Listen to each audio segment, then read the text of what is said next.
মানুষের কাছে যে ভিক্ষা দেওয়া তার চাইতে অনেক উত্তম। হুজুর বললেন তুমি মানুষের কাছে ভিক্ষা চাইলে হয় সে তোমাকে দিবে অথবা দিবে না, কিন্তু তুমি যখন কাঠ কেটে বাজারে দিবে নিশ্চিত তুমি কিছু না কিছু টাকা তুমি পেয়ে যাবে। সুবহানাল্লাহ। তাহলে নবীর শিক্ষা করোনা ভিক্ষা। তাহলে যাদের কাজকর্ম করার পদ্ধতি আছে তাদেরকে ভিক্ষা দেওয়া ঠিক হবে না।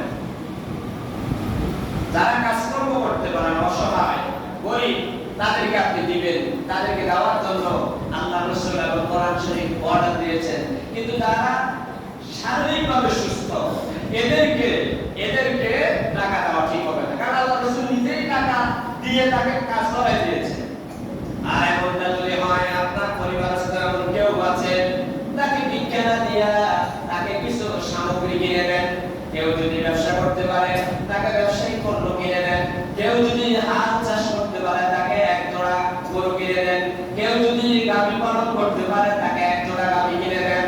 আজকে অল্প সামান্য টাকা ভিক্ষা দিলেন, এক সপ্তাহ পরে আবার শেষে আপনার কাছে ভিক্ষা চাইবেন। না না বন্ধুরা আমার, প্রয়োজনে তাকে একটু বাড়িয়ে দিয়ে তাকে শ্রম দেওয়ার মতো ব্যবস্থা করে দেন, তাকে একটু জমি নিয়ে দেন, তাকে একটু মোটের খামার করার মতো কিছু পুঁজি দিয়ে দেন, সে স্বাবলম্বী হয়ে যাবে। এখন পর্যন্ত আপনি সাদকায়ে জারিয়া